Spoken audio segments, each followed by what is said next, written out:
como siempre estoy atento a algunas cosas que logro observar. Entonces, hay una cosa que a mí no me deja de dar vuelta, y que es la situación del sobreestrés que tienen las personas este último tiempo, que es una cosa sorprendente, y que no deja de afectar, que entonces yo me doy cuenta de que el afán y la ansiedad no van a ser superados. Entonces, una de las palabras que está en Mateo y que me gustaría leer, eh, déjeme buscarla, dice con respecto al... eh, un poquito, por ¿Qué? favor. ¿Aló? ¿Sí? ¿Quién no ¿Por habló? qué? ¿Quién no habló ahí? Eh, dice, a ver, un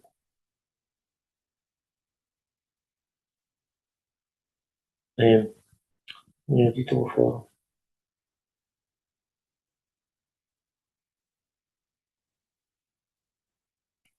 Y dice que de qué aprovecha el hombre si gana el mundo y perdiera su alma.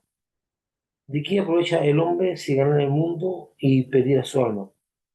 Y eso ya no, es algo fuerte, porque el afán y la ansiedad han estado dominando el corazón de las personas.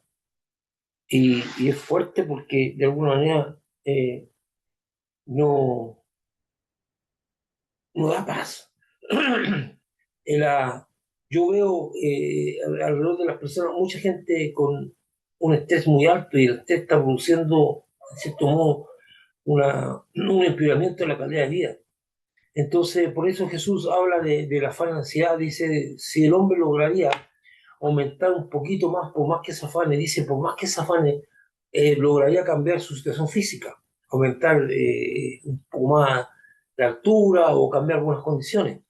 Entonces Jesús plantea algo que tiene que ver con la fe y el asunto de creer que Dios nos va a permitir la provisión. Entonces, algunas veces pues Jesús también plantea un hecho gravitante en el enfoque de la vida, porque no podemos dejar de observar que muchas veces nosotros erramos en el blanco y en los propósitos, porque nos esforzamos tanto en cosas que no podemos cambiar. Hay cosas que no podemos cambiar. Yo estaba hace poco compartiendo con una persona que está pasando una crisis bien fuerte y que está demasiado quebrantada. Pero ese quebrantamiento es cuando llega la persona al punto donde ya no puede hacer, porque en la medida que podemos, en la medida que tengamos recursos, tenemos que tratar por todos los medios de poder resolver los problemas con la inteligencia que Dios nos ha dado, con la sabiduría que nos ha dado y con todos los recursos que se nos ha dado intelectuales y también de conocimiento, de preparación. Muchos de ustedes tienen estudios, tienen la mayoría de ustedes tienen también capacitaciones y tienen un montón de recursos humanos que les permitiría poder superar situaciones. Pero hay momentos en que la situación no puede ser superada con todos esos recursos, no puede ser superada con la sabiduría humana, ni puede ser superada. Entonces entramos en un punto de quebrantamiento, entramos en un punto de incapacidad donde ya no hay nada que pueda cambiar la situación que nos está afectando, nada. Entonces, qué es lo que ocurre? ¿Qué es lo que ocurre? Que estamos en una situación de quebrantamiento total, nuestra vida está siendo totalmente quebrantada debido a que no somos capaces de dar respuesta. Ya todo lo humano lo hicimos. Y ahí hay una dependencia absoluta de Dios. Porque la incapacidad humana, el quebrantamiento y la incapacidad humana es la oportunidad de Dios. Y muchos creyentes viven tratando de superar cosas, pero hay momentos en que nosotros dependemos de Dios. Y para aquel que es creyente, para aquel que es un discípulo más que creyente, discípulo de Cristo, porque entre un creyente y un discípulo hay una diferencia, que el discípulo es el que practica las enseñanzas de Jesús, y el creyente puede practicar o solamente ser un observante. Pero la vida de una persona, escuche bien esto, hermano, la vida de usted no va a tener los frutos ni va a poder gozar de las promesas bíblicas si usted no es un discípulo. Si usted no es un discípulo, no va a poder gozar de las promesas bíblicas. Por lo tanto, lo que yo estoy dando de lo que Dios va a hacer por usted, parte del hecho que usted es un discípulo de Cristo, que es un hombre comprometido con el Señor, una mujer comprometida con el Señor, que, que cumple y vive conforme, aun cuando es difícil, conforme a la palabra del Señor. Si no es así, no, es importante entenderlo, porque hay muchos creyentes que creen que las cosas se dan porque se las merecen. Aquí no hay mérito.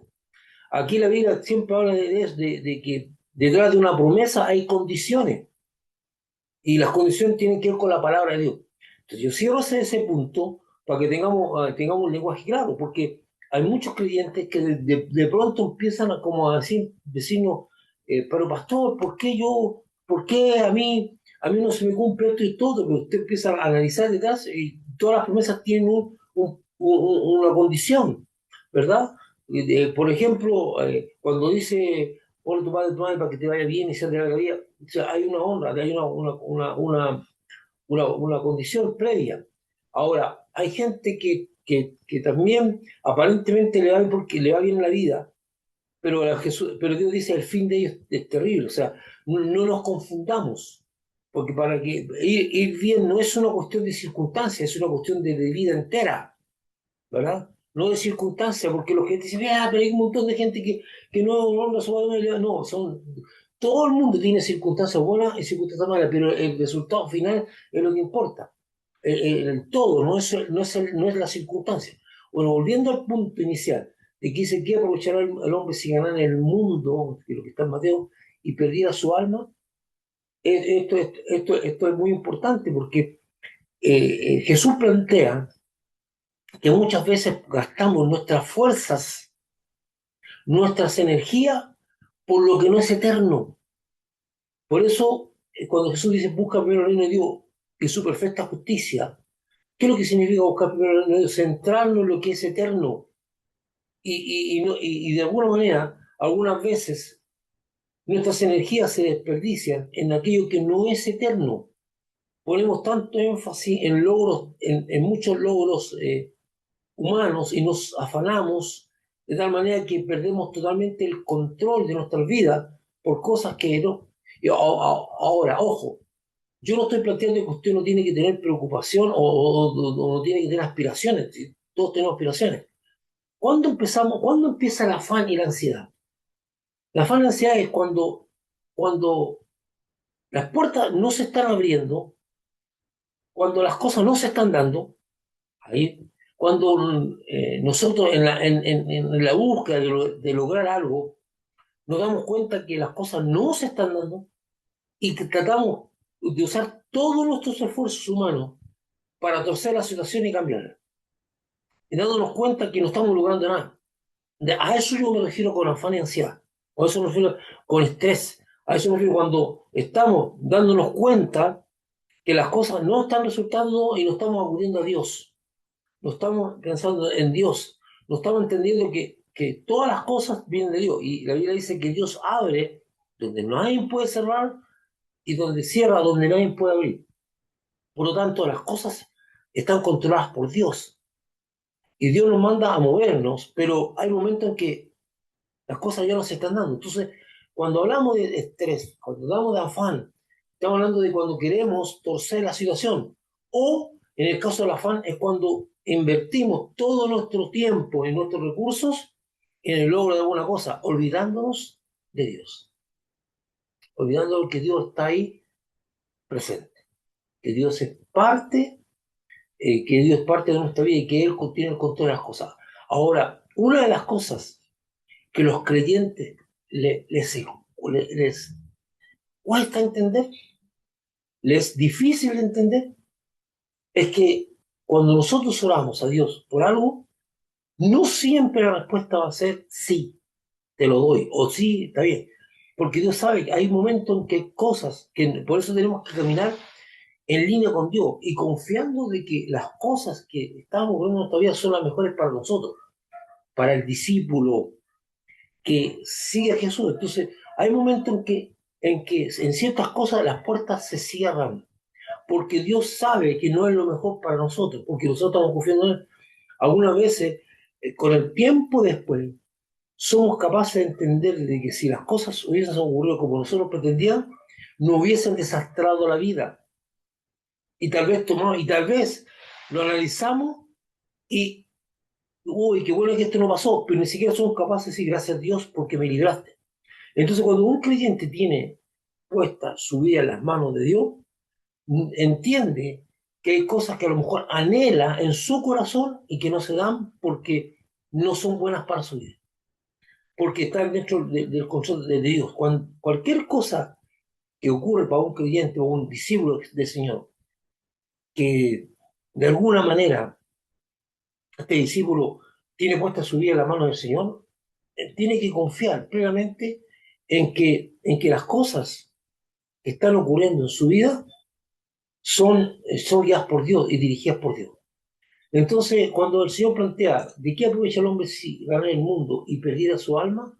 Está diciendo que puedo, incluso en contra de Dios, procurar muchas cosas, conseguir muchas cosas, gastar todo mi tiempo en esas cosas, descuidar mi salvación, descuidar mi relación con Dios, descuidar todo, porque mi vida está centrada en los logros de este mundo solamente, solamente. Entonces Jesús plantea el caso del hombre rico, del hombre que tenía muchos bienes, que, que en su reflexión, cuando Jesús está hablando de la reflexión, eso corresponde a la reflexión de muchas personas.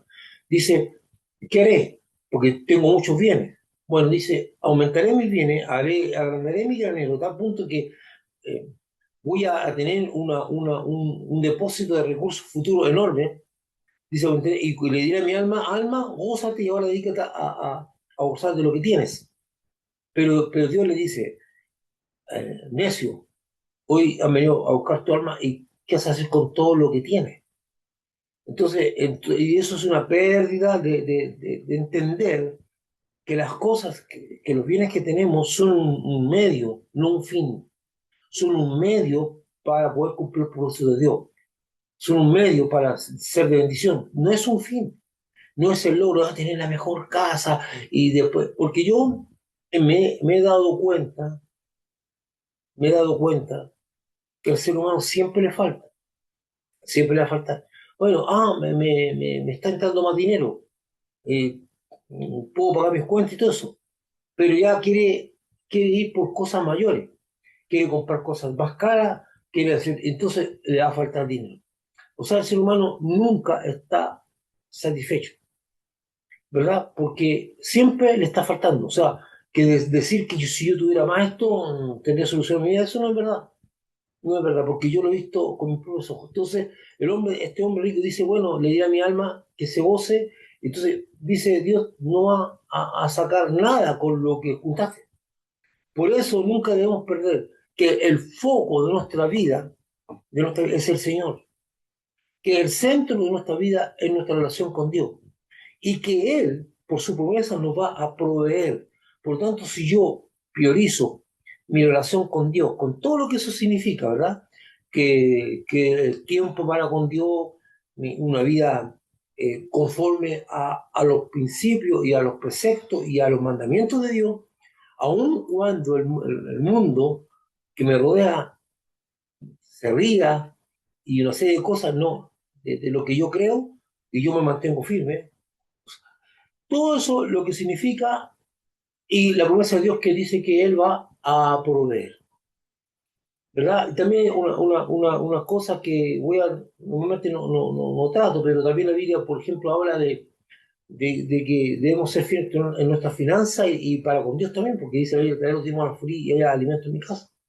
Son pocas las personas que hacen eso, pero hay una promesa detrás también, dice, y haya alimento en mi casa, y abrir la ventana de los cielos y derramar bendición hasta que sobreabunde. La sobreabundancia, la provisión, es una promesa de Dios, que no te va a faltar. Pero la sobreabundancia tiene que ver con el cumplimiento de esa promesa de traer los diezmos a los fieles, de la entrega a los diezmos. La provisión nunca va a faltar, porque Dios prometió que nunca va a faltar, pero la sobreabundancia sea, no está ligada realmente al cumplimiento de esa palabra, porque detrás de algo hay una condición, ¿verdad? Detrás de una promesa hay una condición. Pero aquí vemos, entonces, yo me puedo afanar mucho en tener eh, cosas que a la larga llega un punto en que me muero.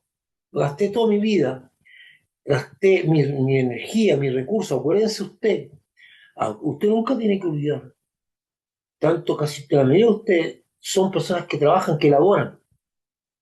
Cuando ustedes le entregan dinero por su trabajo, un sueldo, un estipendio una retribución, como queramos llamar, a usted no le están entregando un dinero por su trabajo, a usted le están entregando dinero por su vida. Su vida es la que está comprometida, porque cuando usted labora, parte de su vida es la que usted le está entregando, sus energías, su tiempo, todo lo que eso involucra de su vida. Y usted ha perdido energía que no va a recuperar nunca más, un tiempo que nunca más va a recuperar. Por lo tanto, lo que usted está entregando a cambio es su vida. Por eso, usted tiene que valorar mucho lo que recibe y cómo lo usa. Y usted debe entender que es vida. Por eso dice, ¿de qué aprovecha el hombre si gana el mundo y pierde su alma? Entonces, cuando yo estoy haciendo en este afán incansable de juntar o de obtener cosas que le importan los medios para, para logros que quiero tener, que no digo que los logros sean malos, pero cuando están estresándome y está en un afán que no tiene sentido, entonces yo estoy perdiendo vida que se me está yendo, pero una vida que se me está yendo en cosas que no son trascendentes. Entonces Jesús plantea nuevamente, dice, busca primero el reino de Dios y su perfecta justicia, porque significa buscar al Señor, buscar los principios de Dios, tenerlos como primera prioridad en mi vida. Y dice, y lo demás os será añadido. O sea que Dios tiene en su mente, en su corazón, que nosotros no vivamos una vida de estrés, ni de extrema preocupación, porque Él va a ir proveyendo. Y Dios tiene cosas que son impresionantemente, digamos, testimonios que nos sorprenden.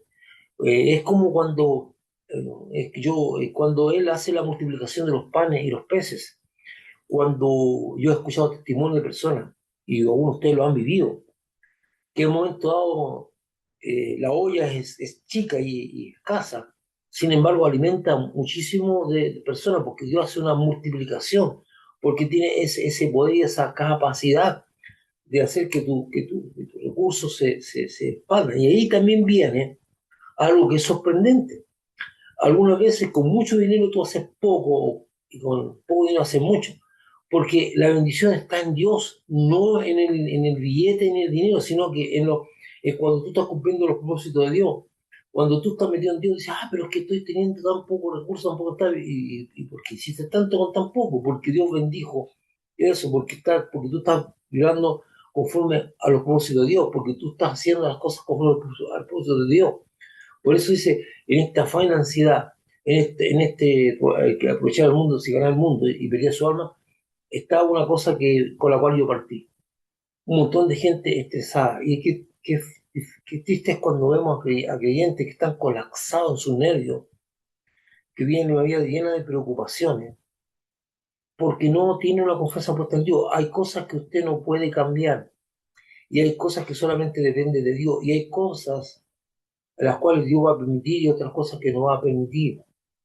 Y las personas y de pronto nosotros estamos orando para que Dios cambie a las personas, para que Dios toque la vida de las personas. Una de las cosas que a mí me importa mucho, hago un paréntesis antes de seguir, con Olga y con Ana Victoria, es importante que las personas por las cuales ustedes piden oración tengan constancia del Señor, porque la gloria es de Dios.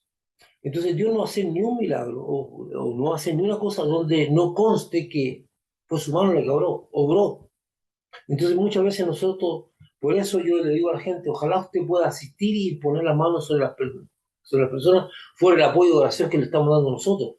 Pero es importante que la gente sepa que fue Dios el que actuó.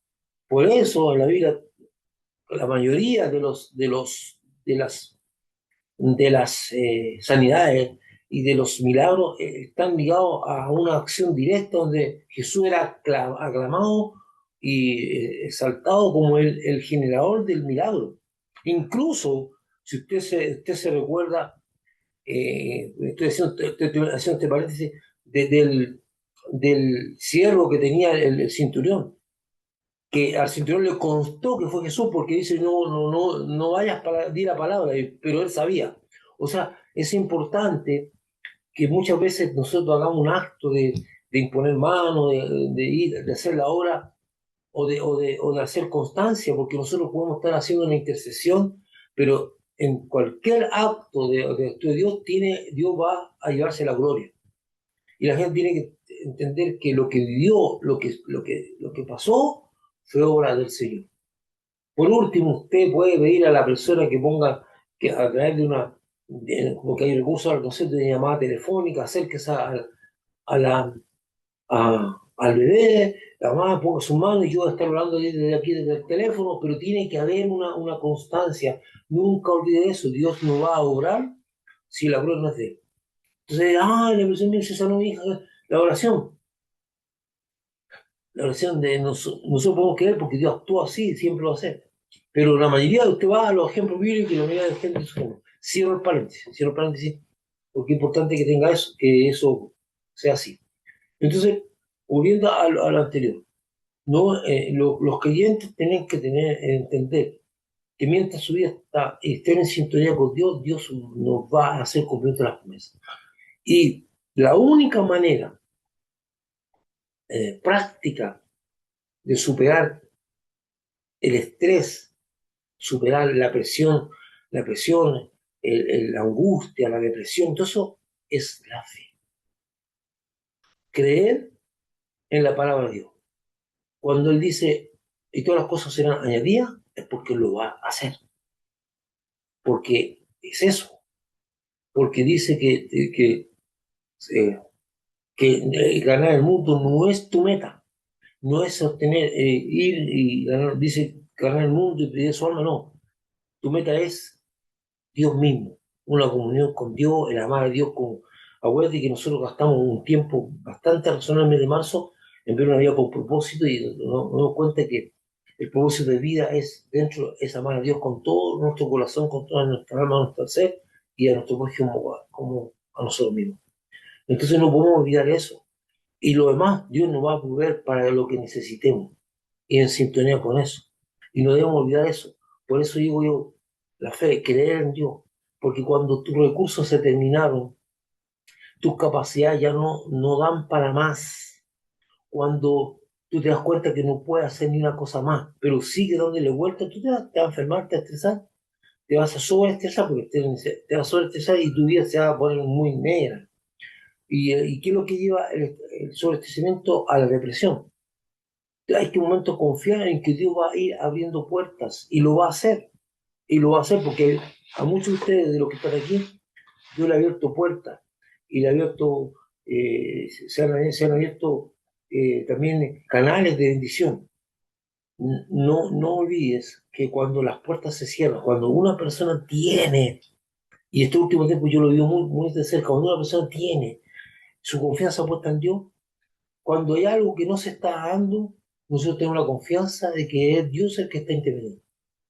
Tu vida entera, desde que te convertiste, está en la mano de Dios. No está en la mano del diablo, no está en la mano del reino del diablo, porque tú no perteneces a ese reino. Perteneces al reino del Señor, no al reino de las tinieblas. Perteneces al reino de Cristo Jesús. Entonces, no puedes, por lo tanto, tu vida está bajo ese control, tú tienes que creer en eso. Entonces, aquí empiezan las cosas más importantes, que es una confianza en el Señor como discípulo y actuar como discípulo, no como un simple creyente o un simpatizante. Lamentablemente, en mi trayectoria como pastor, la mayoría de las personas que yo encuentro son simpatizantes, que le agrada. Cuando digo simpatizantes, son personas que se gozan en ir a un culto, alabar, levantar las manos, escuchar la palabra de Dios, de repente leer la Biblia, y se gozan con las cosas, pero no pasan de gustarles, pero su compromiso en llevar a cabo estas cosas es nulo. No hay. No hay, su vida es bastante poco comprometida. De hecho, en algunos casos no le importa el lenguaje que usan. Algunos tienen problemas de enemistad con sus vecinos, o sea, no, y algunos incluso entre su vida no le importa obtener recursos en corrupción, en cosas que no son correctas. O sea, le gusta ser simpatizante, pero su vida no refleja un caminar como discípulo. No tienen un camino exclusivo, no andan conforme a las enseñanzas de Jesús. Y de ese tipo de creyentes yo me he encontrado muchos. Espero que ninguno de ustedes esté en eso, y según usted está en eso, entonces tiene que hacer un plan para ir cambiando, tiene que comprometerse con Dios y decir no, mi deseo es ser un discípulo de Cristo y no un simpatizante o un simple creyente que cree pero no practica. Por eso el hermano Santiago y el hermano Pedro son enfáticos en decir que aquel que habla mucho pero no practica, no tiene sentido su cristianismo, no tiene sentido que se llame un discípulo o un creyente. Aquí nosotros somos discípulos. Así que yo, en esta hora, yo estoy estimulando a vivir y a descansar. Cuando hablamos de descansar en el Señor, creerle a Dios. Creerle a Dios. Ahora, el descansar en Dios tampoco es una actitud en la cual yo no me muevo, no hago cosas. Si la vida hay que vivirla, ¿qué es lo que le estoy diciendo yo? Usted tiene que hacer las cosas normales, tiene que trabajar, y cuando está buscando algo, cuando quiere un logro, tiene que trabajar por ese logro. ¿Cuándo empezamos a tener problemas? Cuando yo me doy cuenta que las cosas no se me están dando y trato de toser y me desespero, porque en mi mente tiene esto, tiene que ser como yo digo, se tienen que abrir las puertas, pero si yo me estoy dando cuenta que algunas cosas no se están dando, no voy a entrar en una desesperación que me lleve a estresarme, sino que de alguna manera entro en comunión con Dios. Porque cuando Dios te quiere dar algo, te lo va a dar sí o sí, aunque todo el mundo se oponga. Escúchame esto, aunque todo el mundo esté en contra tuya y hagan trampa y se muevan por aquí y por acá, no van a impedir cerrar la puerta que Dios te está abriendo. No lo van a impedir. Pero cuando la puerta que Dios está mirando te la cierra, tú no la vas a poder abrir, aunque luche, gima, grite, no vas a poder abrirla porque Dios la cerró. Y cuando Dios cerró, entonces tú dependes del Señor. Por eso cuando Dios te abre la puerta, cuando vas adelante en algo, por eso digo, tú tienes que vivir la vida. No sé, pues, bueno, ¿sabes que me voy a comprar un tal cosa? Bien, o voy a hacer tal cosa en mi casa, o voy a cambiar, le voy a postular a este trabajo. No sé, tú empiezas a hacer las cosas. Dios te va, eso es normal, son actividades de la vida normal. Tú no vas a dejar de hacer las cosas normales. Ah, no, que sé, como yo estoy dependiendo de Dios, me cruzo el brazo. No, no, no. O sea, aquí la dependencia de Dios tiene que ver con decir, confiar que el resultado final lo tiene que estar en la mano de Dios. Y cuando las cosas no se están dando, tengo que confiar que Dios va a hacer. Y yo hasta donde yo puedo hacer, no hasta lo que yo no puedo hacer. Lo que yo no puedo hacer, no, pero cuando la persona llega a un estado de incapacidad y dice, ya yo ya no puedo hacer nada más aquí, y empieza a desesperarse, empieza a tomar las cosas de una manera diferente, está muy complicado. Y eso es lo que yo quería compartir un momento contigo para que tú seas un discípulo del Señor y confíe y no te estés estresando de una manera que no corresponde.